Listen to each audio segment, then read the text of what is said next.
আসসালামু আলাইকুম ওয়া রাহমাতুল্লাহি ওয়া বারাকাতুহু। Welcome everyone to this channel. সহজ টেকনিক চ্যানেলের পক্ষ হতে সকলকে আন্তরিক প্রীতি এবং শুভেচ্ছা। প্রিয় দর্শক, দুঃখজনক হলো সত্যি যে আমরা টাকার জন্য কাঙ্গাল এবং পাগল, জ্ঞানের জন্য নয়। ফলে জ্ঞানভিত্তিক সমাজ ব্যবস্থা থেকে আমরা অনেক দূরে ছিটকে যাচ্ছি। এর একটি বড় উদাহরণ হলো প্রতিটি মোড়ে মোড়ে পান সিগারেটের দোকানে আজ শিক্ষিত যুবকেরা ফুঁকছে এবং ধুঁকছে।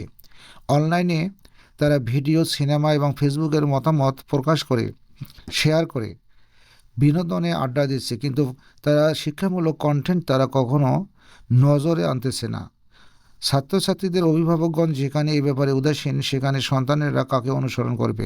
একটা কথা মনে রাখতে হবে, সমাজে বড় হতে হলে, জ্ঞানী হতে হলে জ্ঞান চর্চার কোনো বিকল্প নেই। প্রিয় দর্শক, ইংরেজিতে কথা বলতে গেলে যেসব প্রশ্নের সম্মুখীন হতে হয় এবং কিভাবে সেগুলোর উত্তর দিতে হয় তার উপর ভিত্তি করে আজকের ভিডিওটি নির্মাণ করা হয়েছে। যারা দুর্বল শিক্ষার্থী এবং ইংরেজি ভাষা শেখার প্র্যাকটিস করছেন তাদের জন্য আজকের ভিডিওটি একদম পারফেক্ট। যারা চ্যানেলটি সাবস্ক্রাইব করেছেন তাদের সকলের সুস্বাস্থ্য এবং দীর্ঘায়ু কামনা করছি। আপনি এ চ্যানেলে নতুন হয়ে থাকলে চ্যানেলটি সাবস্ক্রাইব করুন এবং ভিডিওতে একটি লাইক, কমেন্ট এবং শেয়ার করুন। ফি আমানিল্লাহ। প্যাটার্ন 1, এই প্যাটার্নে আছে আর ইউ শিওর? তুমি কি নিশ্চিত? আমরা সমাজে সচরাচর বলে থাকি তুমি কি নিশ্চিত সে আসবে বা সে আসছে, এগুলো কিন্তু বলে থাকি। তুমি কি নিশ্চিত আমাদের সময় আছে? তুমি কি নিশ্চিত সে বোঝে? এমন ধরনের আমরা সচরাচর অনেক কথা বলে থাকি। এই ধরনের বাংলা সিচুয়েশনকে যখন আমরা ইংলিশে কনভার্ট করব তখন তার রূপটি হবে এরকম: are you sure he is coming? মানে তুমি কি নিশ্চিত সে আসবে বা সে আসতেছে বা সে আসছে? এর উত্তর দিতে হবে এভাবে। যদি এখানে ইউকে প্রশ্ন করা হয়, ইউকে, তখন উত্তর দিতে হবে আই দিয়ে। এটা মনে রাখতে হবে। ইয়েস আই এম এভাবে বলতে হবে, not sure. Yes I am এর অর্থ হলো হ্যাঁ আমি নিশ্চিত, অথবা নট শিওর, না আমি শিওর নই বা আমি নিশ্চিত নই, এভাবে। তুমি কি নিশ্চিত আমাদের সময় আছে? Are you sure we have time? এর উত্তর হবে এরকম: ইয়েস আই অ্যাম, অথবা নট শিওর, আমাদের সময় আছে। আর যখন আমরা যখন নট শিওর বলবো তখন এরও উত্তর হবে এরকম: না আমি নিশ্চিত নই, আমাদের হাতে সময় আছে কি নেই এ ব্যাপারে আমি নিশ্চিত নই। Are you sure he understands? অর্থাৎ তুমি কি নিশ্চিত সে বোঝে? ইয়েস আই অ্যাম অথবা নট শিওর। এ ধরনের সেন্টেন্সগুলো এভাবেই করতে হবে। আমরা যখন বলবো তুমি কি নিশ্চিত এটা সঠিক, এর ইংরেজিতে কনভার্ট হবে এরকম: are you sure it's correct? অর্থাৎ তুমি কি নিশ্চিত এটা সঠিক? এর উত্তর দিতে হবে এভাবে: ইয়েস আই অ্যাম অথবা নট শিওর। সবগুলো এক। আমরা কিন্তু এ ধরনের সেন্টেন্স প্রতিদিন প্রায় সম্মুখীন হই। তুমি কি নিশ্চিত? তুমি কি নিশ্চিত? সে কি নিশ্চিত? এ ধরনের সিচুয়েশনে আমরা পড়ি। দেখুন, তুমি কি নিশ্চিত সে জানে? Are you sure she knows? এর উত্তর দিতে হবে এভাবে: ইয়েস আই অ্যাম অথবা নট শিওর। তুমি কি নিশ্চিত? তুমি কি নিশ্চিত? তুমি কি নিশ্চিত? আর ইউ, প্রত্যেকটি সেন্টেন্সে আছে আর ইউ শিওর। তুমি কি নিশ্চিত? এর উত্তর হবে are you sure. Pattern 2, have you ever? ভার্বের 3 ফর্ম। আমরা সচরাচর বলে থাকি আপনি কি কখনো আম খেয়েছেন? আপনি কি কখনো ঢাকা গেছেন? অথবা আপনি অথবা তুমি। আপনি কি কখনো কম্পিউটার ব্যবহার করেছেন বা করেন? এগুলোকে যখন ইংলিশে কনভার্ট করব, এ ধরনের সিচুয়েশনে আমরা যখন ইংলিশে কনভার্ট করব তখন হবে have you ever eaten mango? অর্থাৎ হ্যাভ ইউ এভার, এটুকু সব ঠিক থাকবে। আর ভার্বের হবে ফার্স্ট পার্টিসিপল 3 ফর্ম। দেখুন সবগুলো সেন্টেন্সেই একই রূপ: have you ever been, have you ever seen, have you ever talked, have you ever used. এই ধরনের একই সেন্টেন্স, সবগুলো একই। শুধুমাত্র আমরা আপনি কখনো, আপনি কি কখনো আম খেয়েছেন? আপনি কি কখনো ঢাকা গেছেন? আপনি কি কখনো সিনেমা দেখেছেন? আপনি কি কখনো তার সাথে কথা বলেছেন? আপনি কি কখনো কম্পিউটার ব্যবহার করেছেন? এমন ধরনের সিচুয়েশনে আমরা ওই বাংলা বাক্যগুলোকে যখন ইংলিশে কনভার্ট করব তখন তার স্ট্রাকচারটি হবে এরকম: আপনি কি কখনো আম খেয়েছেন? Have you ever eaten mango? এর উত্তর দিতে হবে ইংলিশে এভাবে: ইয়েস আই হ্যাভ অথবা no I haven't. Yes I have অর্থ হলো হ্যাঁ আমি আম খেয়েছি, আর নো আই হ্যাভেন্ট মানে না আমি কখনো আম খাইনি। এখানে ইভা অর্থ হলো কখনো। পরের সেন্টেন্সে দেখুন, have you ever been to Dhaka? আপনি কি কখনো ঢাকা গেছেন বা তুমি কি কখনো ঢাকা গেছো? ইংলিশে যখন উত্তর দেবো তখন ইয়েস আই হ্যাভ অথবা নো আই হ্যাভন্ট। এখানে একটি ছোট্ট প্রশ্ন আছে, ঢাকা গেছেন, ঢাকা গেছেন এর অর্থটা হলো গো মানে যাওয়া, কিন্তু এখানে বিন হলো কেন? এটা একটা প্রশ্ন আসতে পারে। দেখুন, আমরা এটা কিন্তু সাক্ষাৎ একজন লোককে বলতেছি, আপনি কি কখনো কোনো সময় ঢাকা গেছেন? এখানে গেছেন মানে সেখানে গো হবে, এখানে তাকে আমরা বলতেছি যাওয়া হয়েছে। এখানে বলতে হবে আপনি কতবার ঢাকা আপনার যাওয়া হয়েছে। ওই হয়েছে কতবার যাওয়া হয়েছে, এতে কিন্তু ঢাকা যাচ্ছে না। একজনকে জিজ্ঞেস করা হচ্ছে আপনি কতবার ঢাকা আপনার যাওয়া হয়েছে, এমন এমন সিচুয়েশনে এখানে কিন্তু গান হবে না, এখানে হবে বিন। এই বিষয়টি লক্ষ্য রাখবেন। আর সব সেন্টেন্সে ইনশাল্লাহ ঠিক আছে। দেখুন, আপনি কি কখনো একটি সিনেমা দেখেছেন? Have you ever seen a movie?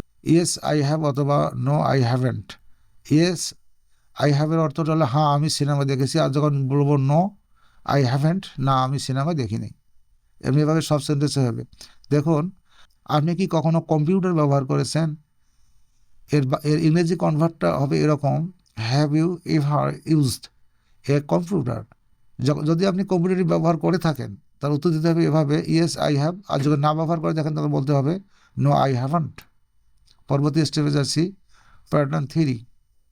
ভালো করে লক্ষ্য করুন, ডু ইউ হ্যাভ অ্যাভেলেবেল, অর্থাৎ আমরা সচরাচর বলে থাকি আপনার কাছে কি এই বইটি আছে? দোকানে যা বলে আপনার কাছে কি এই বইটি আছে? আপনার কাছে কি কোনো রুম খালি আছে? আপনার কাছে কি ওয়াইফাই সুবিধা আছে? আপনার কাছে কি কলম আছে? এমনিভাবে অনেক কথা আমরা প্রতিদিন বলে থাকি। এগুলোকে যখন আমরা ইংলিশে কনভার্ট করব তখন তার রূপটি হবে এরকম, স্ট্রাকচারটি হবে এরকম। যেমন, do you have this book available. এখানে এই প্রত্যেকটি সেন্টেন্সে ডু ইউ হ্যাভ অ্যাভেলেবেল এই শব্দগুলো কিন্তু সবগুলো সেন্টেন্সেই আছে, কিন্তু শুধু এই লালকালি বিশিষ্ট শব্দটি আমরা কোনটি চাচ্ছি, কোনটির সমস্যা বোধ করতেছি সেটি এই মিডিলে ওই ওয়ার্ডটি বসালেই সেন্টেন্সটি হয়ে গেল। আপনার কাছে কি একটি বই আছে? Do you have this book available, মানে আপনার কাছে কি একটি বই আছে? এর উত্তর হবে ইয়েস ইটস। এখানে ইট হবে কেন? এই বইটাকে আমরা চাওয়া হয়েছে, বইটাকে একটা হলো বস্তু, এটি কোনো প্রাণী নয়, এবং এটা এটা কোনো তুমি আমি নই, এজন্য এখানে ইট হবে, ইয়েস ইট ইজ অথবা নো সরি না আমার কাছে কোনো বই নেই। আপনার কাছে কি কোনো রুম খালি আছে? Do you have a room available? Yes it is অথবা নো সরি। আপনার কাছে কি ওয়াইফাই সুবিধা আছে? Do you have wifi available? Yes it is অথবা নো সরি। আপনার কাছে কি একটি কলম আছে? Do you have a pen available? Yes it is অথবা নো সরি। আপনার কাছে কি পোশাক পাওয়া যাবে? Do you have this dress available? এর উত্তর হবে ইয়েস ইট ইজ অথবা নো সরি। এমনিভাবে সব আপনার প্র্যাকটিস করবেন, এগুলো পাবেন। একটি নিয়ম একবার প্র্যাকটিস করে যেগুলো আপনি ধরে রাখতে পারেন, ওই বিষয়টি আপনাকে আর দ্বিতীয়বার ভাবা লাগবে না। চতুর্থ প্যাটার্নে যাচ্ছি, ক্যান হি রাইট, সে লিখতে পারে, হিজ নেম, তার নাম। তাহলে can he write his name, সে তার নাম লিখতে পারে। এখন যেহেতু এটা প্রশ্নবোধক ইন্টারোগেটিভ সেন্টেন্স, সেহেতু আমাকে বলতে হবে can he write his name, সে কি তার নাম লিখতে পারে? এর উত্তর হবে ইয়েস হি ক্যান অথবা নো হি ক্যান্ট। পরবর্তীতে দেখুন, সে কি আজ আসতে পারে? Can he come today? Yes he can অথবা নো হি ক্যান্ট। সে কি দরজাটি খুলতে পারে? Can he open the door? Yes he can অথবা নো হি ক্যান্ট। সে কি ইংলিশ বলতে পারে? Can he speak English? Yes he can অথবা no he can't. Can he eat rice, সে কি ভাত খেতে পারে? আর মে হি ইট রাইস, সে কি ভাত খেতে পারে? দোনোটি সেন্টেন্সই একই, দোনোটি সেন্টেন্সই একই। এখানে শুধু আছে ক্যান, এখানে আছে মে। আপনাদের কাছে একটা প্রশ্ন থাকলো, দোনোটি ইংলিশ সেন্টেন্সের উত্তর বাংলা কিন্তু একই, কিন্তু একখানে ক্যান হলো আর একখানে মে হলো কেন? এটি একটা সূক্ষ্ম একটা পার্থক্য আছে, শুধু বাংলা বাক্যের মধ্যে এই পার্থক্যটা আছে। আপনারা যারা এর রহস্যটি উদ্ঘাটন করতে পারবেন তারা কমেন্ট বক্সে বলবেন এর রহস্যটা কি। ক্যান হি ইট রাইস, সে কি ভাত খেতে পারে। মে হি ইট রাইস, সে কি ভাত খেতে পারে। দোনোটি সেন্টেন্সই একই, বাংলা দোনোটি সেন্টেন্সই একই, কিন্তু এখানে খ্যান হয়েছে, এখানে মে হয়েছে। এই খ্যান কি অর্থ প্রকাশ করছে আর এই মে কি অর্থ প্রকাশ করছে, উত্তর কিন্তু একই। Yes he can, no he can't. এটি প্রশ্ন থাকলো, আপনারা অবশ্যই কমেন্ট করে জানাবেন। তুমি কি চা পছন্দ করো, তুমি কি কফি পছন্দ করো, তুমি কি ইংরেজি পছন্দ করো, তুমি কি গান পছন্দ করো, তুমি কি ভাত পছন্দ করো, তুমি কি ফুটবল পছন্দ করো, এ ধরনের ডু ইউ লাইক সব সেন্টেন্সই আছে। Do you like, do you like, do you like tea, তুমি কি চা পছন্দ করো, ইয়েস আই ডু, অথবা অথবা নো আই ডোন্ট। তুমি কি কফি পছন্দ করো, do you like coffee, yes I do, অথবা নো আই ডোন্ট। তুমি কি ইংরেজি পছন্দ করো, do you like English, yes I do, অথবা নো আই ডোন্ট। তুমি কি গান পছন্দ করো বা মিউজিক পছন্দ করো, do you like music, yes I do, অথবা নো আই ডোন্ট। এমনিভাবে সবগুলো সেন্টেন্সে আমরা এইভাবে করব। তুমি কি ভাত পছন্দ করো, do you like rice, yes I do, অথবা নো আই ডোন্ট। তুমি কি ফুটবল পছন্দ করো, do you like football, yes I do, অথবা নো আই ডোন্ট। এমনিভাবে সবগুলো সেন্টেন্সেই আপনারা এই নিয়মে করবেন। আমরা কিন্তু এই ধরনের কথাগুলো প্রায় বলে থাকি। ইংরেজি কনভার্ট হবে এরকম, তুমি কি ইংরেজি শেখা পছন্দ করো, do you like learning English, yes I do, অথবা নো আই ডোন্ট। শেষের স্ট্রাকচারটি দেখুন, মাকে নিয়ে অনেক কয়টি সেন্টেন্স এখানে তৈরি করা হয়েছে। দেখুন, তুমি কি তোমার মাকে ভালোবাসো। এখানে ভালোবাসার অর্থ যেটা, লাইক মানে পছন্দ করা, ভালোবাসা একই কথা, সিচুয়েশন অনুযায়ী এগুলো ব্যবহার হয়। তুমি কি তোমার মাকে ভালোবাসো, do you like your mother, তখন এর উত্তরটি হবে ইয়েস আই ডু, অথবা নো আই ডোন্ট। তুমি কি তোমার মাকে খুব ভালোবাসো, do you like mother very much, yes I do, অথবা নো আই ডোন্ট। আমার মনে হয় নো আই ডোন্ট কেউ নেই, আছে কিন্তু এরা না জানার ভান করে আছে, এরা মিশিয়ে আছে, এদেরকে বোঝা যাবে না। যারা মা বাবাকে কষ্ট দেয় এদেরকে বোঝা যাবে না। তুমি কি তোমার মায়ের রান্না পছন্দ করো, do you like your mother's cooking, yes I do, অথবা নো আই ডোন্ট। তুমি কি তোমার মাকে সাহায্য করতে পছন্দ করো, do you like to help your mother, yes I do, অথবা নো আই ডোন্ট। তুমি কি তোমার বাড়িতে মাকে পছন্দ করো, do you like mother at home, yes I do, অথবা নো আই ডোন্ট। এমনিভাবে সবগুলো সেন্টেন্সকে আপনাদের প্র্যাকটিস করবেন, প্র্যাকটিস করে এগুলো সবগুলো ইনশাল্লাহ পাবো আমরা। তুমি কি তোমার মায়ের সাথে থাকতে পছন্দ করো, do you like to stay with your mother, yes I do, অথবা নো আই ডোন্ট। আমরা মায়ের ব্যাপারে নো আই ডোন্ট এটি বলবো না, কাউকে যেন বলা লাগে না, ইয়েস আই ডু বলবো ইনশাল্লাহ। তুমি কি তোমার মায়ের হাসি পছন্দ করো, do you like your mother smile, yes I do, অথবা নো আই ডোন্ট।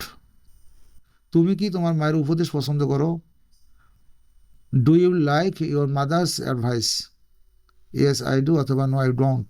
তুমি কি সবার চেয়ে মাকে বেশি ভালোবাসো, do you like mother more than any one, yes I do, এখানে নো আই ডোন্ট বলবো না। প্রিয় দর্শক, ভিডিওটি কেমন লাগলো অবশ্যই কমেন্ট বক্সে জানাবেন। পরবর্তী ভিডিও দেখার আমন্ত্রণ জানাচ্ছি। সকলের সুস্বাস্থ্য এবং দীর্ঘায়ু কামনা করি ভিডিওটি আজকের মতো এখানে শেষ করছি। ধন্যবাদ সকলকে, খোদা হাফেজ।